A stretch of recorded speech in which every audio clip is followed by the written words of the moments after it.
Hello? Who's this? Hello? Sino to? Hello, ma'am. May I speak to Mr. Michael T. Pinagpala? Bakit? Anong kailangan mo sa kanya?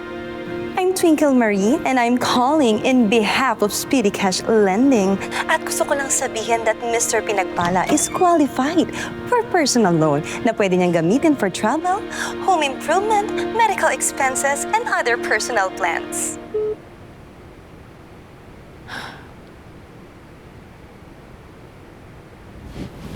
Bukas na lang tayo magkita.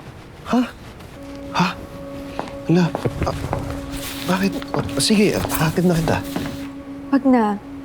Alam ko pagod ka din eh. Kailangan mo na magpahinga. Yara. Sorry.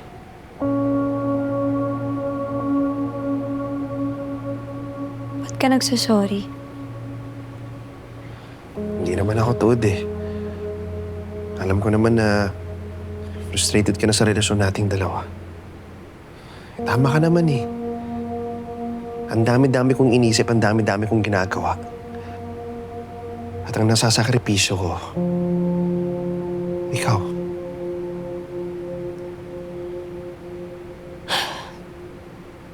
Well, hindi rin naman kita masisisi.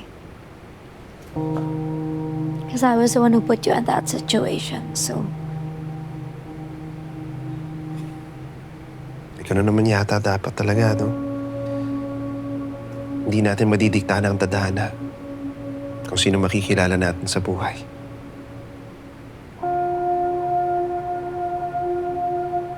How about we just make another deal? Deal? Yeah, let's make a new deal. Tulad ng una tayo nagkita. Sure. Sige. Anong deal? Gawin mo muna lahat ng kailangan mong gawin. Play the good role of a COO. Na hindi mo na muna ako kailangan isipin. Pero, kapag tapos ka na, kapag okay ka na, you'll take me all over the world. Lilibutin natin yung buong mundo na tayong dalawa lang. Deal? Deal.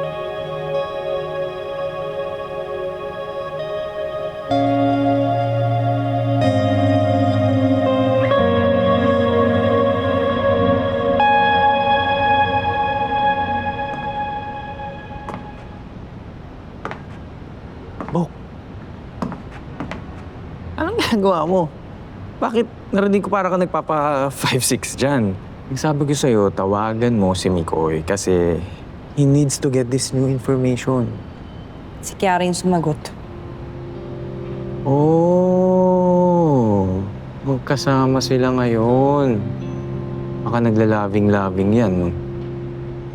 Tingin ko kailangan natin ibalik yung surveillance sa loob ng kondo ni Mikoy. Ayaw ni Mikoy na pinapanood siya. Kaya kailangan maging maingat tayo kapag tinatawagan o kinokontak natin siya. Para hindi makompromise yung asset natin.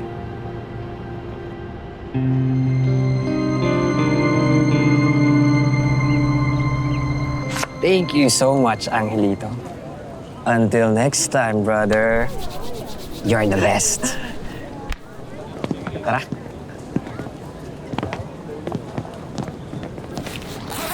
Oh, ano nangyari sa taong galit na galit kapag bina-violate yung privacy niya? Pero pagdating sa mga bullies, wala. Ano bang pake mo sa buhay ko? Aray ko. Alam mo, you're hurting my feelings. Ilang gabi na tayong magkasama matulog. Kaya syempre, concern na ako sa'yo. Kita mo na, di ba? Kita mo na what I have to deal with. Kaya please lang, huwag ko na sumabay pa.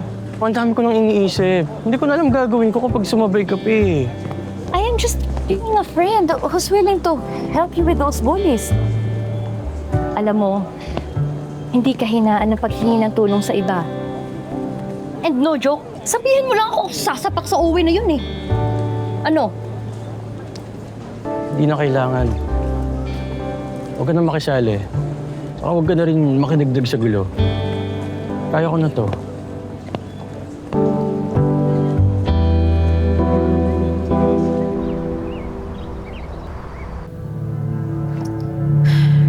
I'm ready.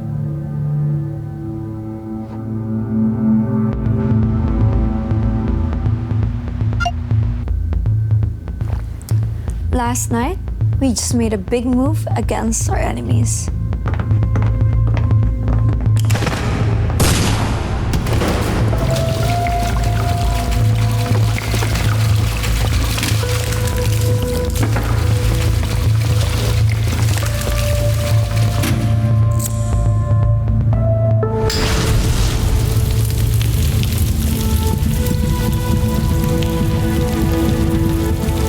We basically destroy their operations overnight to send a message not just to our rivals but to everyone else.